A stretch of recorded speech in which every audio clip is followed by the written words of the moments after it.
ಆಕಾಶವಾಣಿ ಹಾಸನ. ಆರೋಗ್ಯದ ಉಪಯುಕ್ತ ಸಂಗತಿಗಳನ್ನ ತಿಳಿಸುವ ಕಾರ್ಯಕ್ರಮ ಆದಿಚುಂಚನಗಿರಿ ಆರೋಗ್ಯವಾಣಿ. ಶ್ರೋತೃಗಳೇ, ಇವತ್ತು ಆದಿಚುಂಚನಗಿರಿ ವಿಶ್ವವಿದ್ಯಾನಿಲಯದ ಕುಲಪತಿಗಳಾಗಿರುವ ಡಾಕ್ಟರ್ ಎಂ.ಎ. ಶೇಖರ್ ಅವರು ನಿಮಗೆ ಸಿಹಿಯಾದ ಮಾತುಗಳನ್ನು ಹೇಳ್ತಿದ್ದಾರೆ. ಯಾರಿಗೆ? ಸಿಹಿ ಮೂತ್ರ ಸಮಸ್ಯೆ ಇರೋರಿಗೆ. ಎಷ್ಟೋ ಜನ ಈ ಸಿಹಿಯಾದ ಕಾಯಿಲೆಯಿಂದ ಬಹಳ ಖಾರವಾಗಿ ಬದುಕ್ತಿದ್ದಾರೆ. ಆದರೆ ಸಮಸ್ಯೆಗಳನ್ನು ಸಿಹಿಯಾಗಿ ಸ್ವೀಕರಿಸಿ ಸಂತೋಷವಾಗಿರ್ಬೇಕಂತ ಅನ್ಕೊಂಡು ವೈದ್ಯರು ಬೇರೆಯವರು ಹೇಳ್ತಾ ಇರ್ತಾರಲ್ವಾ. ಈಗ ಆಲಿಸ್ಕೊಳ್ಳಿ ಡಾಕ್ಟರ್ ಎಂ.ಎ. ಶೇಖರ್ ಅವರ ಮಾತುಗಳನ್ನು. ಡಾಕ್ಟ್ರೇ, ಪ್ರಸ್ತಾಪ ಮಾಡಿ ನಮ್ಮ ನಾಗರಿಕರಿಗೆ ಸಲಹೆಗಳನ್ನು ಕೊಡಿ. ನಮಸ್ಕಾರ. ಮಾತು ಸಿಹಿ ಆಗಿರ್ಬೇಕಷ್ಟೇ ಅಂದ್ರೆ ಬಾಯಿ ಸಿಹಿ ಆಗ್ಬಾರ್ದು. ಇದೊಂದನ್ನ ಫಸ್ಟ್ ಅರ್ಥ ಮಾಡ್ಕೊಂಡ್ಬಿಟ್ರೆ ಸರಿ ಹೋಗುತ್ತೆ.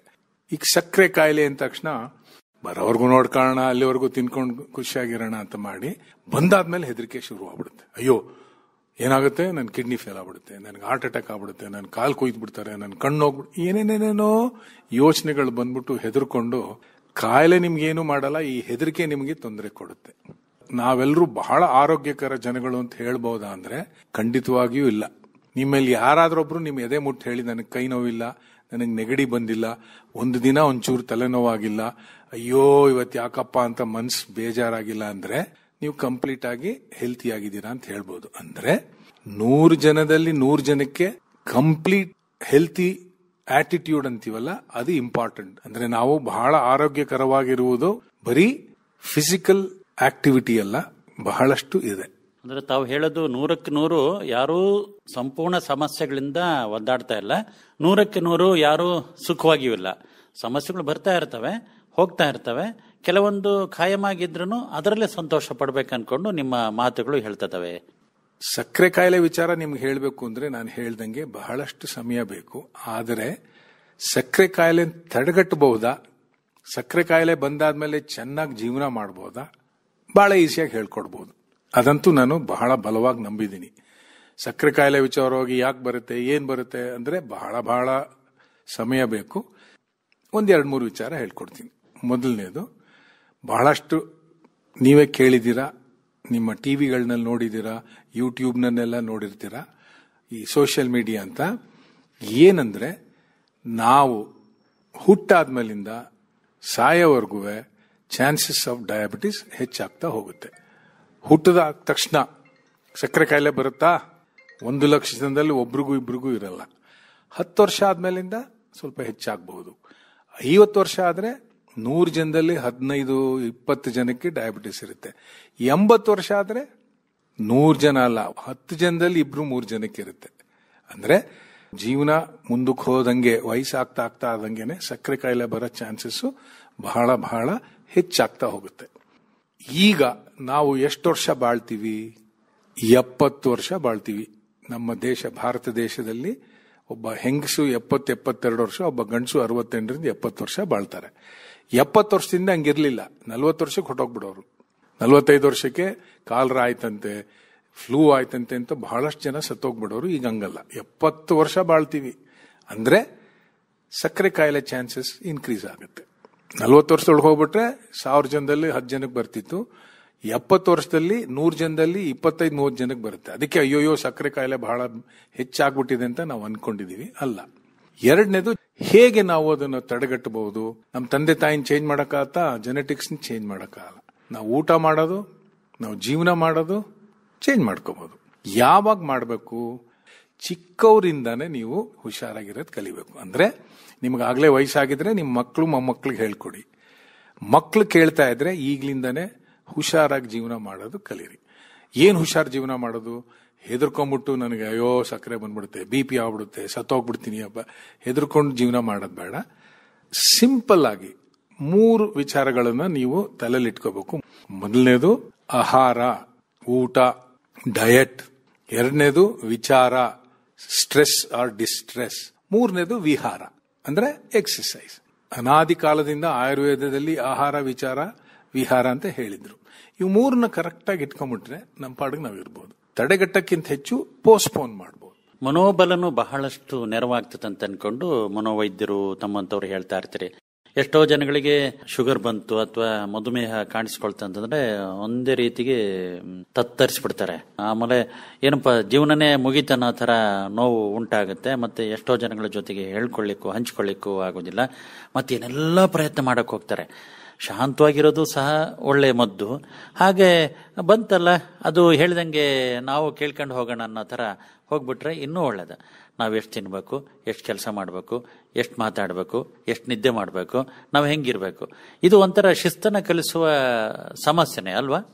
ನಿಜವಾಗ್ಲು ನಾನ್ ನಿಮ್ಗೆಲ್ರಿಗೂ ಕೇಳೋದು ಒಂದೇ ಒಂದು, ಸಕ್ಕರೆ ಕಾಯಿಲೆ ಬಂತು, ಡಯಾಬಿಟಿಸ್ ಅಂತ ಡಯಾಗ್ನೋಸ್ ಆಯ್ತು, ಎಷ್ಟು ಜನ 3 ದಿವಸದಲ್ಲಿ ಸತ್ತೋಗಿದ್ದಾರೆ, 3 ತಿಂಗಳಲ್ಲಿ ಸತ್ತೋಗಿದ್ದಾರೆ, 3 ವರ್ಷದಲ್ಲಿ ಸತ್ತೋಗಿದ್ದಾರೆ ನೋಡಿದ್ರೆ ಬಹಳ ವಿರಳ.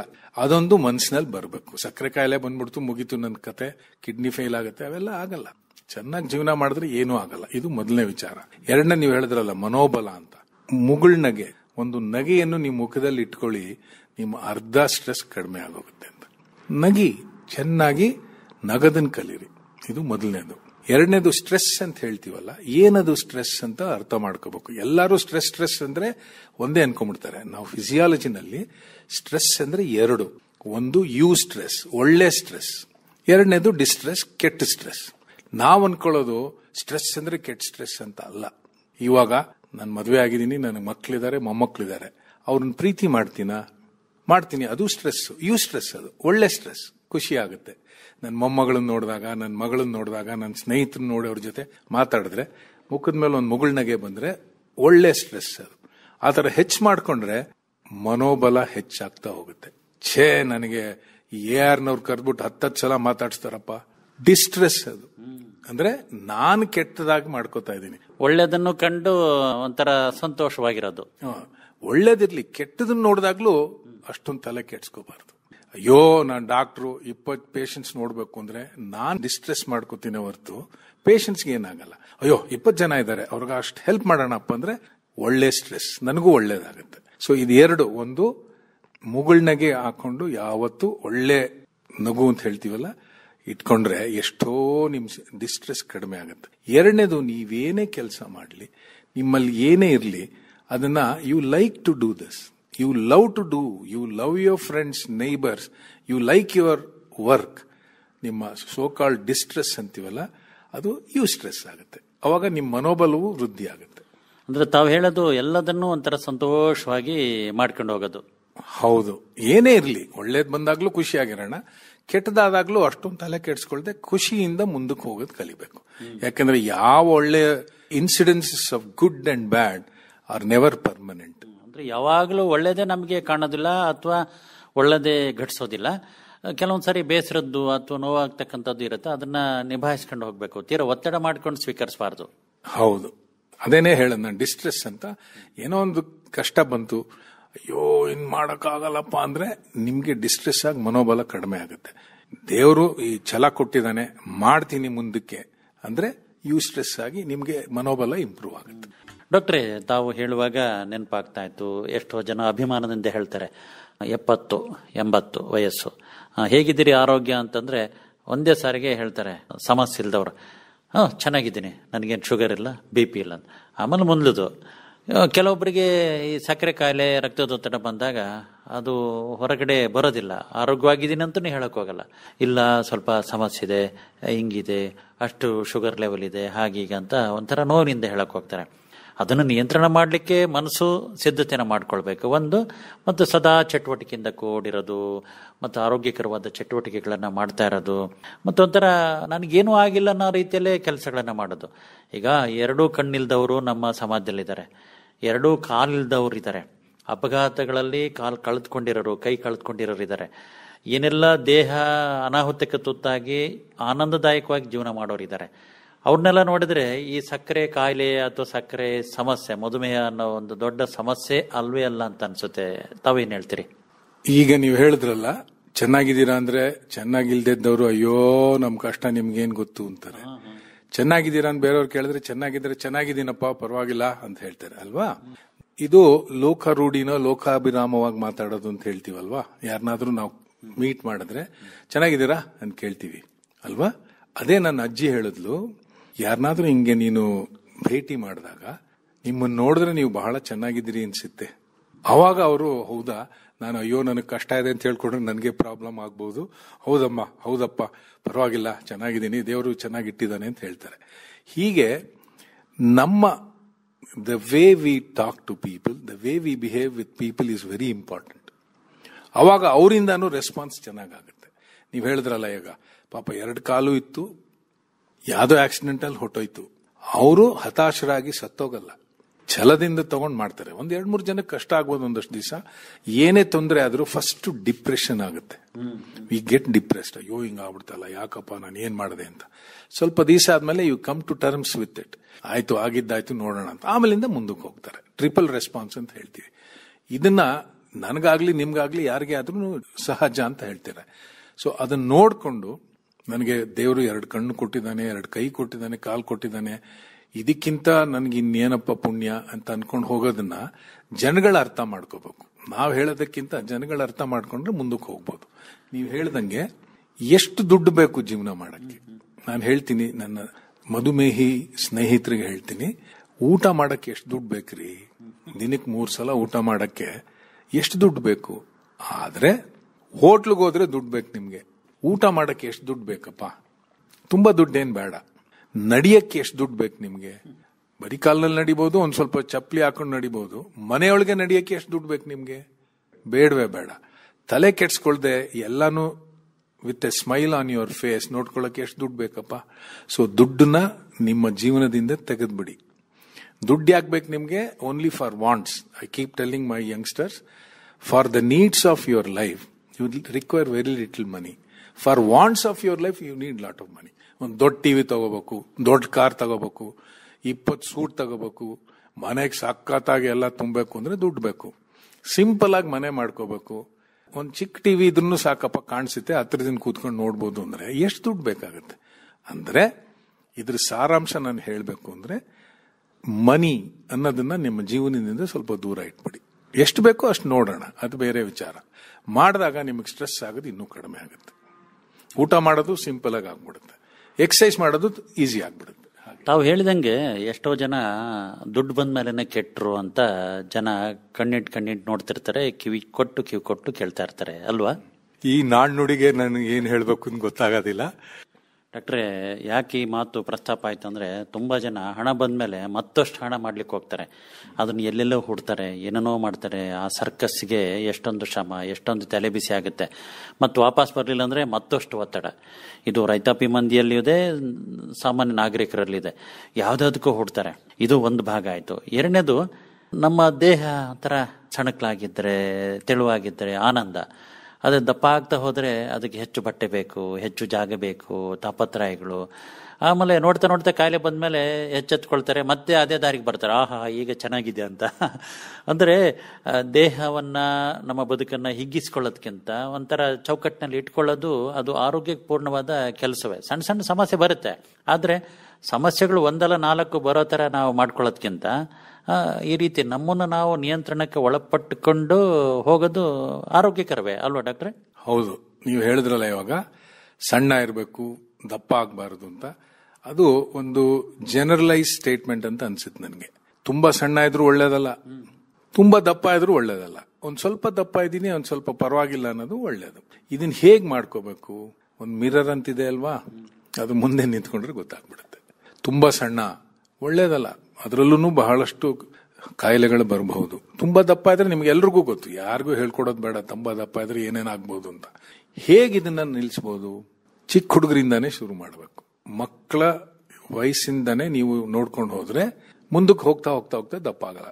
ನಿಮ್ಗೆ ಬೇಕಾಗಿದ್ದ ಹೆಚ್ಚು ಹಣ ಮಾಡೋದು, ಆ ಹಣ ಹೆಚ್ಚು ಮಾಡಿದಾಗ ಇನ್ನೂ ಹೆಚ್ಚು ಮಾಡಬೇಕು ಅನ್ನೋ ದುರಾಸೆ ಎಲ್ರಿಗೂ ಇರಲ್ಲ, ಕೆಲವ್ರಿಗೆ ಮಾತ್ರ. ಯಾರಿಂದ ಬರುತ್ತಿದ್ದು? ಸೋಷಿಯಲ್ ಮೀಡಿಯಾದಲ್ಲಿ ನೋಡ್ತಾರೆ. ನಮ್ಮಲ್ಲಿ ಎಂತೆಂಥ ವಿದ್ಯಾವಂತರು, ಜ್ಞಾನವಂತರು, ಸೈಂಟಿಸ್ಟ್ ಅಂತ ಹೇಳ್ತೀವಲ್ಲ, ಅವ್ರನ್ನ ಯಾರನ್ನಾದ್ರೂ ಪೇಪರ್ನಲ್ಲಿ, ಸೋಷಿಯಲ್ ಮೀಡಿಯಾದಲ್ಲಿ ತೋರಿಸ್ತಾರ? ಅಂಥದನ್ನ ದಿನ ತೋರಿಸಿದ್ರೆ ನಮ್ಮ ಮಕ್ಕಳಿಗೆ that will be a, how do I say, that will be a beacon light for them. ತೋರ್ಸೋದು ಯಾರನ್ನ? SSLC ಫೇಲ್ ಆಗಿರೋ ಹೀರೋಯಿನ್, PUC ನಲ್ಲಿ ಹೋಗ್ಲಿಲ್ಲ, ನನ್ನ ತಂದೆ ತಾಯಿ ಹತ್ರ ತುಂಬಾ ಇದೆ ಅನ್ಬಿಟ್ಟು ಬಿಸಿನೆಸ್ ಕ್ಲಾಸ್ ತೋರಿಸ್ತಾರೆ. ಸೊ ಮಕ್ಕಳು ಇಂಪ್ರೆಷನಬಲ್ ಏಜ್ ಅಂತ ಹೇಳ್ತೀವಲ್ಲ, ಆಗ ಅದನ್ನ ನೋಡಿ ನೋಡಿ ನೋಡಿ ಓಹೋ ದುಡ್ಡು ಮಾಡಿದ್ರೆ ಎಲ್ಲರೂ ನನ್ನ ರೆಸ್ಪೆಕ್ಟ್ ಮಾಡ್ತಾರೆ ಅಂತ ಒಂದು ತಪ್ಪು ಅರ್ಥ ಶುರುವಾಗ ಆಗಿದೆ. ಇದು ನನಗೆ ಮೊದಲನೇ ತಪ್ಪು ಅಂತ ಅನ್ಸುತ್ತೆ. If we expose Young people, impressionable people to goodness of life, scientists, educated people who have done good job, good work for the society, I'm sure our children who are going to grow up into adults will not become money minded. ಇದೊಂದನ್ನು change ಮಾಡ್ಬೇಕಾದ್ರೆ ಯಾರು ಮಾಡಬೇಕು? ಈಗ ನಾ ಹೇಳಿದ್ನಲ್ಲ, ನೀವು ಯಾವುದೇ ಏನು ಹೇಳ್ತೀವಿ ಅಡ್ವರ್ಟೈಸ್ಮೆಂಟ್ ಅಂತ ಹೇಳ್ತೀವಲ್ಲ, ಅದರಲ್ಲಿ ಪೌಷ್ಟಿಕ ಆಹಾರ ತೋರಿಸಲ್ಲ. ಯಾಕೆ ಹೇಳಿ, ಯಾರು ಅದಕ್ಕೆ ದುಡ್ಡು ಹೆಚ್ಚು ಮಾಡೋಕ್ಕಾಗಲ್ಲ. ಅದೇ ಪಿಜ್ಜಾ, ಬರ್ಗರ್ 350 ರೂಪಾಯಿ 500 ರೂಪಾಯಿನೇ ತೋರಿಸ್ತಾರೆ. ಚಿಕ್ಕ ಮಗುಗೆ ಏನ್ ಗೊತ್ತಾಗುತ್ತೆ? ತಂದೆ ತಾಯಿಗಳಿಗೆ ಅದು ನನಗೆ ಕೊಡಿಸಿ ಅಂತ ದುಂಬಾಲ್ ಬೀಳುತ್ತೆ. ಅಯ್ಯೋ ಸಾಕಪ್ಪ, ಮಗು ಬಹಳ ಗಲಾಟೆ ಮಾಡ್ತೀನಿ ಕೊಡ್ತಾರಲ್ಲ, ರಾಂಗ್ ರೋಡ್ ನಲ್ಲಿ ಶುರು ಆಗ್ಬಿಡುತ್ತೆ. ಸೊ ಇದನ್ನ ಸೋಷಿಯಲ್ ಮೀಡಿಯಾನ ಯಾರು ಟ್ಯಾಕಲ್ ಮಾಡಬೇಕು? ನಿಮ್ಮಲ್ಲಿ ಶ್ರೋತೃಗಳು ಅಥವಾ ಕೇಳುಗರಲ್ಲಿ ಏನಾದರೂ ಇದ್ರ ಮೇಲೆ ಥಿಂಕಿಂಗ್ ಪ್ರೋಸೆಸ್ ಇದ್ರೆ ನೀವೆಲ್ಲರೂ ಕೈಗೂಡಿಸಿ ಮುಂದಕ್ಕೆ ಹೋಗ್ಬೇಕು. ಏನಿಲ್ಲ ಡಾಕ್ಟ್ರೆ, ಅವರನ್ನ ಅವರು ನಿಯಂತ್ರಣಕ್ಕೆ ಒಳಪಡಿಸ್ಕೊಂಡು ಹೋಗ್ಬೇಕು ಅಷ್ಟೇ. ಕೆಲವೊಂದನ್ನು ನೋಡಲೇಬಾರ್ದು, ಕೆಲವೊಂದನ್ನು ಕೇಳಲೇಬಾರ್ದು, ಕೆಲವೊಂದನ್ನು ಮಾತಾಡಲೇಬಾರ್ದು. ಇವತ್ತು ಸಾಮಾಜಿಕ ಜಾಲತಾಣಗಳಲ್ಲೂ ಬೇಡವಾದ್ದು ಸಾಕಷ್ಟಿದೆ. ಆಮೇಲೆ ಎಷ್ಟೋ ಸಂಗತಿಗಳನ್ನು ನೋಡುವ ಅಗತ್ಯನೂ ಬರೋದಿಲ್ಲ, ಕೇಳುವ ಅಗತ್ಯನೂ ಬರೋದಿಲ್ಲ. ನಾವು ಹೇಗಿದ್ದೀವಿ ಅಂತ ನಮ್ಮ ದೇಹವೇ ಹೇಳ್ಬಿಡುತ್ತೆ. ಈ ಒಂದು ಸಂದರ್ಭದಲ್ಲಿ ತಮ್ಮಂತವರ ಮಾತುಗಳು ಸ್ಫೂರ್ತಿದಾಯಕವಾಗ್ತವೆ, ಅದನ್ನು ಅನುಸರಿಸಬೇಕು, ಸುಮ್ಮನೆ ಕೇಳಿ ಬಿಡಬಾರ್ದು. ಒಂದು ರೀತಿಯಲ್ಲಿ ತತ್ವಜ್ಞಾನಿಗಳು ನಿಮ್ಮಂತವ್ರು ಹೇಳ್ತಿರ್ತೀರಿ, ದೇಹವೇ ದೇಗುಲ, ನಿನಗೆ ನೀನೇ ಗುರು, ನಿನಗೆ ನೀನೇ ವೈದ್ಯ, ನಿನಗೆ ನೀನೇ ಸನ್ಮಾರ್ಗ ತೋರಿಸುವ ವ್ಯಕ್ತಿ. ಇದನ್ನ ನಾವು ಅರ್ಥ ಮಾಡಿಕೊಂಡ್ರೆ ಎಷ್ಟೋ ಸಮಸ್ಯೆಗಳು ಬರೋದಿಲ್ಲ, ಎಷ್ಟೋ ಸಾರಿ ಯಾರೂ ಬೇಕಾಗಿಲ್ಲ ಅಂತ ಅನ್ಸುತ್ತೆ. ಸಿಹಿ ಮೂತ್ರ ಸಮಸ್ಯೆ ಅಥವಾ ಮಧುಮೇಹದ ಸಮಸ್ಯೆನೂ ಹಾಗೆ, ಇದೇನು ದೊಡ್ಡ ವಿಚಾರ ಅಲ್ಲ. ಈಗ ಕ್ಯಾನ್ಸರ್ ಬಂದವರು 10 ವರ್ಷ ಆರಾಮಾಗಿ ಬದುಕಿ ಹೋಗಿದ್ದಾರೆ. ಇದು ಸಿಹಿಮೂತ್ರದ ಅಂತಂದೇಟಿಗೆ ಎಷ್ಟೊಂದು ಇವತ್ತು ಯೂಟ್ಯೂಬ್ನಲ್ಲಿ ವಿಚಾರಗಳು ಸಿಗ್ತಾವಂದ್ರೆ ಹೇಳ್ತಿರೋದು, ಅದನ್ನೇ ನೋಡ್ತಾ ಇರ್ತಾರೆ. ಇಂಥ ತಿನ್ಬೇಕು, ಹಿಂಗಿರ್ಬೇಕು, ಹಾಗೆ ಹೀಗೆ ಅಂತ ಅನ್ಕೊಂಡು ಒಬ್ಬರಲ್ಲ 10 ಜನ ಹೇಳೋದನ್ನ ಜನ ನೋಡ್ತಾ ಇರ್ತಾರೆ. ಎಲ್ಲದಕ್ಕೂ ನಾವು ಪ್ರತಿಕ್ರಿಯೆ ಒಳಪಟ್ಟು ಅಥವಾ ಅದನ್ನು ಸ್ವೀಕರಿಸೋಕ್ಕಾಗಲ್ಲ. ಏನಂತೀರಿ? ಈಗ ಸಾಮಾಜಿಕ ಜಾಲತಾಣಗಳು ಇವತ್ತು ಪತ್ರಿಕೆಗಳಿಗಿಂತ ಫೋನಲ್ಲಿ ಮಾತಾಡುವಾಗಲೇ ನಾವು ಮುಗಿದ ತಕ್ಷಣ ಅದನ್ನ ಹುಡುಕ್ತಾ ಇರ್ತಾರೆ, ಅಂದ ಸಮಸ್ಯೆ ಏನು ಇದರಲ್ಲಿ ಸಿಗುತ್ತಂತ. ಈ ಬಗ್ಗೆ ತಮ್ಮ ಸಲಹೆಗಳು ಏನು? ಮೊದಲನೇದಾಗಿ ಹೇಳ್ತೀನಿ, ಇಂಗ್ಲಿಷ್ ನಲ್ಲಿ I am the master of my destiny ಅಂತ ಇದೆ ಅಲ್ವಪ್ಪ, ಅಡೇಜ್ ಅಂತ ಹೇಳ್ತೀವಿ ಅಥವಾ ನಾಣ್ಣುಡಿ ಅಂತ ಹೇಳ್ತೀವಿ. ನನಗೀಗ ನೆನಪು ಬಂತು, ಶ್ರೀ ಕುವೆಂಪುರವರು ಎಂಥ ಮಹಾನುಭಾವ, ರಾಷ್ಟ್ರಕವಿ, ವಿಶ್ವಮಾನವ. ಮುಚ್ಚುಮರೆ ಇಲ್ಲದೆಯೇ ನಿನ್ನ ಮುಂದೆಲ್ಲವನು ಬಿಚ್ಚಿಡುವೆ ಓ ಗುರುವೆ, ಕೊನೆಯದೇನು ವರ್ಡು? ಅಂತರಾತ್ಮ. ನನ್ನ ತೊಂದರೆಗಳು, ನನ್ನ ಖುಷಿ ಎಲ್ಲವನ್ನು ನಿನ್ನ ಮುಂದೆ ಬಿಚ್ಚಿಡುವೆ ಅಂತರಾತ್ಮವೇ. ಅಂದ್ರೆ ನಾನೇ ನನ್ನ ಗುರು, ನಾನೇ ನನ್ನ ಶಿಷ್ಯ, ನಾನೇ ನನ್ನ ಸ್ನೇಹಿತ, ನಾನೇ ನನ್ನ ಎನಿಮಿ, ಹಾಗೆ ನಾನೇ ನನ್ನ ವೈದ್ಯ. ಹೇಗೆ? ಊಟ ಮಾಡೋದನ್ನ ಸರಿಗೆ ಇಟ್ಕೊಂಡ್ರೆ, ಒಂದಷ್ಟು ಎಕ್ಸಸೈಸ್ ಮಾಡಿದ್ರೆ, ಅವ್ರ ಮೇಲೆ ಕೋಪ ಮಾಡ್ಕೊಳ್ದೆ ನನ್ನ ಪಾಡಿಗೆ ನಾವು ಜೀವನ ಮಾಡಿದ್ರೆ ತೊಂದರೆ ಇಲ್ಲ.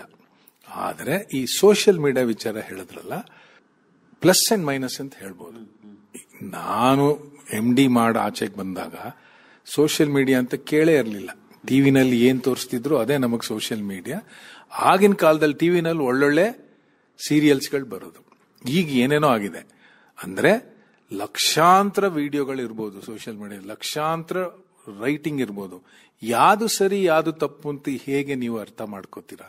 ಅದ್ರ ಮೇಲೆ ಯಾರು ಹೋಲ್ಡ್ ಇಟ್ಟಿಲ್ಲ. ಈ ಸೋಷಿಯಲ್ ಮೀಡಿಯಾದಲ್ಲಿ ಅಪ್ಲೋಡ್ ಮಾಡ್ಬೇಕಾದ್ರೆ ಸರಿಯೋ ತಪ್ಪು ಅನ್ನೋದಕ್ಕೆ ಎಥಿಕ್ಯಾಲಿಟಿ, ಎಥಿಕಲ್ ಕ್ಲಿಯರೆನ್ಸ್ ಅಂತ ಹೇಳ್ತೀವಲ್ಲ, ಅಲ್ಲಿಲ್ಲ. ನೀವೇನಾದ್ರೂ ಪೇಷಂಟ್ ನೋಡ್ಬೇಕು ಅಂದ್ರೆ ಒಂದು ಎಥಿಕ್ಯಾಲಿಟಿ ಇದೆ. ನೀವೇನಾದ್ರೂ ಡ್ರೈವ್ ಮಾಡ್ಬೇಕು ಕಾರ್ ಅಂದ್ರೆ ಎಥಿಕ್ಯಾಲಿಟಿ ಇದೆ. ನೀವು ಇಷ್ಟ ಬಂದಾಗ ಡ್ರೈವ್ ಮಾಡೋಕ್ಕಲ್ಲ, ಎಡಗಡೆನೆ ಮಾಡಬೇಕು ಅಂತ. ಸೋಷಿಯಲ್ ಮೀಡಿಯಾದಲ್ಲಿ ಅಪ್ಲೋಡ್ ಮಾಡಕ್ಕೆ ಎಥಿಕ್ಯಾಲಿಟಿ ಎಲ್ಲಿದೆ? ಸೊ ಯಾವ್ದು ಒಳ್ಳೇದು ಯಾವ್ದು ಕೆಟ್ಟದ್ದು ಅಂತ ಹೇಳಲಿಕ್ಕೆ ಕಷ್ಟ. ಇದರಿಂದ ನೋಡುವವರು ಹೇಗೆ ಅದನ್ನ ಅರ್ಥ ಮಾಡ್ಕೋತಾರೆ ಅನ್ನೋದನ್ನ ನೀವು ಹೇಳಿದ್ರಲ್ಲ, ನಮ್ಮ ಅಂತರಾತ್ಮ ನಾವೇ ನೋಡ್ಕೊಂಡು ಮುಂದಕ್ಕೆ ಹೋಗ್ಬೇಕು ಅನ್ಸುತ್ತೆ ನನಗೆ. ಶಿಸ್ತು, ಶಾಂತಿ, ಸಂಯಮ, ಕಾರ್ಯತತ್ಪರತೆ ಇವೆಲ್ಲವೂ ಜೀವನದಲ್ಲಿದ್ದರೆ ಎಷ್ಟೋ ಸಮಸ್ಯೆಗಳು ಬರೋದಿಲ್ಲ, ಎಷ್ಟೋ ವೈರಿಗಳು ನಮಗೆ ಕಾಣೋದಿಲ್ಲ. ಆರೋಗ್ಯದ ಸಂಗತಿನೂ ಹಾಗೆ. ಎಷ್ಟೋ ಜನ ತಾವು ಹೇಳ್ದಂಗೆ 100 ವರ್ಷ ಹಿಂದೆಲ್ಲ ಬದುಕಿದ್ದಾರೆ, ಈಗಲೂ ಇದ್ದಾರೆ. 100 ವರ್ಷ ಜೀವನ ಮಾಡ್ತಕ್ಕಂಥವ್ರು, 101 ವರ್ಷ ಪಾದಾರ್ಪಣೆ ಮಾಡಿರೋರು ಇದ್ದಾರೆ. ಅಂದ್ರೆ ನಮಗೆ ನಮ್ದಾದ ಚೌಕಟ್ಟನ್ನು ಹಾಕೊಂಡ್ರೆ ಈ ಮಧುಮೇಹ ಅನ್ನೋದು, ರಕ್ತದೊತ್ತಡ ಅನ್ನೋದು, ಇನ್ನು ಬೇರೆ ಬೇರೆ ಸಮಸ್ಯೆ ಅನ್ನೋದು ದೊಡ್ಡ ವಿಚಾರನೆ ಆಗೋದಿಲ್ಲ. ಸ್ವಯಂ ನಿಯಂತ್ರಣ, ಸ್ವಯಂ ಚೌಕಟ್ಟು ಇವೆಲ್ಲ ಒಂಥರ ಸಿಹಿಯಾದ ಸಂಗತಿಗಳೇ ಅಲ್ವಾ. ಅವ್ರಿಗೂ ಗೊತ್ತಿದೆ, ಮಧುಮೇಹಿಗಳಿಗೂ ಇಂಥ ತಿನ್ಬಾರ್ದು, ಹಿಂಗಿರಬಾರ್ದು ಅಂತಂದ್ರೆ, ಆದ್ರೂ ದಾರಿ ತಪ್ಪಿ ಹೋಗ್ಬಿಡ್ತಾರೆ. ಏನಂತೀರಿ? ನೀವು ಹೇಳಿದ್ದು ನಿಜ ಅನ್ಸುತ್ತೆ. ಒಂದು ಉದಾಹರಣೆ ಹೇಳ್ತೀನಿ. ಈಗ ನಮ್ಮ ಮನೆಯಲ್ಲಿ, ನಿಮ್ಮ ಮನೆಯಲ್ಲಿ, ಡಯಾಬಿಟಿಕ್ಸ್ ಇರೋರ್ ಮನೆಯಲ್ಲಿ ಅನ್ನೆಸೆಸರಿ ಸ್ವೀಟ್ಸ್ ಎಲ್ಲ ಮಾಡಿ ತಿಂತಾರ? ಇಲ್ಲ. ಎಲ್ಲಿ ಅವ್ರು ತಿನ್ನೋದು? ಎಲ್ಲಿ ಅವ್ರು ಇದನ್ನೆಲ್ಲ ಸೇವನೆ ಮಾಡೋದು? ಯಾವುದೋ ಒಂದು ಮದುವೆ, ಇನ್ಯಾವುದೋ ಪಾರ್ಟಿಗೆ ಹೋದಾಗ, ಇನ್ನೆಲ್ಲೋ ಹೋಟ್ಲಿಗೆ ಹೋದಾಗ ಅಯ್ಯೋ ಒಂದ್ ದಿವಸ ತಿನ್ಬಿಡೋಣ ಅಂತ, ಅದು ಸಹಜ ಅನ್ಸುತ್ತೆ ನನಗೆ. ಆದ್ರೆ ಮದುವೆಗೆ ಹೋದಾಗ ಯಾಕೆ ಅಷ್ಟೊಂದು ಅಡಿಗೆ ಮಾಡಿಕೊಡ್ತಾರೆ? ಯಾರು ಕ್ವಶನ್ ಮಾಡಿಲ್ಲ. 10 ತರ ಖಾದ್ಯಗಳನ್ನ, 5 ತರ ಸ್ವೀಟ್ಸ್ ನ ಏನೇನೋ ಮಾಡ್ಕೊಡ್ತಾರಲ್ಲ. ಈ ಮೈಂಡ್ ಸೆಟ್ ಚೇಂಜ್ ಆದ್ರೆ ಚೇಂಜ್ ಆಗ್ಬೋದು ಅಂತ ಹೇಳ್ತಾರೆ. ಇದೊಂದು ಉದಾಹರಣೆಗೆ ಯಾರು ಅದನ್ನ ನಿಲ್ಲಿಸಬೇಕು? ಮದುವೆಗೆ ಹೋದಾಗ ಮದುವೆ ಇದು ಮಾಡ್ತಾರಲ್ಲ, ಅವ್ರು ಯಾಕೆ ಇಷ್ಟೊಂದು ಊಟ ಕೊಡ್ತಾರೆ ಅಂತ ಯಾರು ಕೇಳಿಲ್ಲ. ಅಯ್ಯೋ ನಾನು ಬಹಳ ಸಾವುಕಾರಪ್ಪ, ನಾನು ಹಂಗ್ ಮಾಡ್ಬೇಕು ಹಿಂಗ್ ಮಾಡ್ಬೇಕು ಅಂತ ನಾನ್ ತಪ್ಪು ಮಾಡ್ತೀನಿ. ಪಾಪ ಬಂದವ್ರು ತಪ್ಪಲ್ಲ. ನಾನು ಬರೀ 3 ಹಾಕಿದ್ರೆ 1 ತಿಂಗಳು 2 ತಿಂಗಳು 3 ತಿಂಗಳು 4ನೇ ಸಲ ಎಲ್ಲ ಓ ಇದೇನ ಅಂದ್ಬಿಟ್ಟು ಜನರು ಚೇಂಜ್ ಆಗ್ಬಿಡ್ತಾರೆ. ಇಲ್ಲಾಂದ್ರೆ ಬಾಯಿಗೆ ಬಂದಾಗ ಮಾತಾಡ್ತಾರೆ. ಅದೇನ್ ಮಾಡಕ್ಕಾಗಲ್ಲ. ಸಿಂಪಲ್ ಕಿವಿ ಮಾತು ಅಂತ ಹೇಳ್ಕೊಡ್ತೀನಿ. ನಿಮ್ ಮುಂದೆ, ನಿಮ್ ಎಲೆನಲ್ಲಿ ಮುಂದೆ ಹಾಕಿರೋದನ್ನ ಫಸ್ಟ್ ಇಂದ ಹಾಕ್ಬಿಡಿ. 3-4 ತರ ತರಕಾರಿಗಳದು ಏನೇನೋ ಹೇಳ್ತಾರಲ್ಲ, ಕೋಸಂಬರಿ ತರಕಾರಿ ಫಸ್ಟ್ ಇಂದ ಹಾಕ್ಬಿಡಿ. ಅದ್ರಿಂದೇನು ಹಿಂಗ್ ಸಿಕ್ಕಾಪಟ್ಟೆ ಸಕ್ಕರೆ ಮೇಲೆ ಹೋಗಲ್ಲ, ಹೊಟ್ಟೆನೋ ಅರ್ಧ ತುಂಬುತ್ತೆ. 4 ಮೂಲೆಯಿಂದ ಸ್ವಲ್ಪ ದೂರ ಇಟ್ಬಿಡಿ. ಅಥವಾ ನೀಡಿಸ್ಕೊಳ್ದೇ ಇರೋದು ಇನ್ನೂ ಒಳ್ಳೇದ. ಅಲ್ಲಿ ಬರುವಾಗ್ಲೇನೆ ಗೊತ್ತಾಗುತ್ತೆ ಏನೇನು ತರ್ತಾರಂತ. ಅಷ್ಟೇ, ಬೇಡ ಅಂತ ಕಳಿಸ್ಬಿಟ್ಟು ಏನೇನು ಬೇಕಂತ ಬಯಸಿ ನೀಡ್ಕೊಂಡು ಅಚ್ಚುಕಟ್ಟಾಗಿ ಊಟ ಮಾಡ್ಕೊಂಡು ಹೋಗೋದು ಇನ್ನೂ ಒಳ್ಳೇದು. ಮನೆಗಳಲ್ಲೂ ಹಾಗೆ ಮಾಡ್ಬೋದಲ್ವಾ ಡಾಕ್ಟ್ರೆ? ನೀವು ಹೇಳಿದ್ರಿ ಅಲ್ವಾ, ಈಗ ನಾನು ಹೇಳ್ತೀನಿ ನನ್ನ ಮಧುಮೇಹಿ ಸ್ನೇಹಿತರು ಏನ್ ಹೇಳ್ತಾರೆ ಅಂತ. ಹಿಂಗ್ ಬಂದಾಗ ಹಾಕೊಂಡು ಹೋಗ್ತಾರಲ್ಲ, ಬೇಡ ಬೇಡ ಅಂದ್ರೆ ಎಲ್ಲರೂ ಅವ್ರನ್ನ ಸಂಶಯ ದೃಷ್ಟಿಯಿಂದ ನೋಡ್ತಾರಂತೆ. ಓ ಏನೋ ಡಯಾಬಿಟಿಸ್ ಇದೆ, ಹಾರ್ಟ್ ತೊಂದರೆ ಇದೆ, ಇದಕ್ಕೆ ಅಯ್ಯೋ ಏನೋ ಒಂಚೂರು ತಿನ್ಕೊಂಡು ಹೋಗ್ಬಿಡೋಣ ಅಂತ ಹೇಳ್ತಾರೆ. ಇದು ನಿಜವಾಗ್ಲೂ ಬಿಟ್ಟರ್ ಟ್ರೂತ್ ಅಂತ ನಾನು ಅನ್ಕೊಂಡಿದ್ದೀನಿ. ಈಗ ಬೇಡ ಬೇಡ ಬೇಡ ಅಂತ ಹೇಳ್ತಾ ಕೂತಿದ್ರೆ ಅಕ್ಕಪಕ್ಕದವರು ಇದೇನಪ್ಪ ಇವ್ನು ನಮ್ಗೂ ಕಷ್ಟ ಕೊಡ್ತಾನೆ, ಇವನ್ಗೇನೋ ತೊಂದರೆ ಇರಬೇಕು, ಅದಕ್ಕೆ ಹಿಂಗ್ ಮಾಡ್ತಾನೆ ಅಂತ ಹೇಳ್ತಾರೆ ಅಂದ್ಬಿಟ್ಟು ಪಾಪ ಆಸೆ ಇದಕ್ಕೆ ತಿಂದಾಕ್ಬಿಡ್ತಾರೆ. ಒಂದು ನಾಣ್ಣುಡಿನೇ ಇದೆ, ಸಾಕು ಸಾಕು ಅಂದವನು ಶ್ರೀಮಂತ, ಬೇಕು ಬೇಕು ಅಂದವನು ಬಾಡುವ ಅಂತ. ಅಂದ್ರೆ ಜನಗಳ ಮನಸ್ಸನ್ನ ನೋಡ್ಕೊಂಡು ನಾವು ಜೀವನ ಮಾಡೋದ್ಕಿಂತ ನಮ್ದೇ ಆದ ಒಂದು ಶಿಸ್ತು, ನಮ್ದೇ ಆದ ಕಾರ್ಯತತ್ಪರತೆ ಇದ್ರೆ ಒಳ್ಳೇದು, ತಪ್ಪೇನಿಲ್ಲ. Very correct. It's called insightfulness in English. Insightfulness, ನನ್ನ ತೊಂದರೆ, ನನ್ನ ಜೀವನ ನಾನು ಅರ್ಥ ಮಾಡ್ಕೊಂಡ್ರೆ ಯಾರನ್ನೂ ಕೇಳೋದ್ ಬೇಡ ಅಂತ ಅನ್ಸುತ್ತೆ. ಸಿಹಿಯಾದ ಮಾತುಗಳನ್ನ ನಮ್ಮ ಮಧುಮೇಹಿಗಳಿಗೆ ಹೇಳ್ತಾ ಬಂದ್ರೆ, ಇನ್ನೂ ಮಾತಾಡ್ತಾ ಹೋದ್ರೆ ತುಂಬಾ ಇದಾವೆ. ನಮ್ಮನ್ನು ನಾವು ಅರ್ಥ ಮಾಡ್ಕೊಂಡ್ರೆ ಜೀವನ ಸೊಗಸಾಗಿರುತ್ತೆ. ತಮ್ಮ ಸಲಹೆಗಳಿಗೆ, ಮಾತುಗಳಿಗೆ ಧನ್ಯವಾದಗಳು ಡಾಕ್ಟ್ರೆ. ನಮಸ್ಕಾರ. ನಮಸ್ಕಾರಪ್ಪ. ಕೇಳುಗರೆ, ಇದುವರೆಗೆ ಆದಿಚುಂಚನಗಿರಿ ವಿಶ್ವವಿದ್ಯಾನಿಲಯದ ಕುಲಪತಿಗಳಾದ ಡಾಕ್ಟರ್ ಎಂ.ಎ. ಶೇಖರ್ ಅವರು ಸಿಹಿ ಮೂತ್ರ ಸಮಸ್ಯೆ ಇರೋರಿಗೆ ಸಿಹಿಯಾದ ಸಂಗತಿಗಳನ್ನು ಹಂಚಿದರು.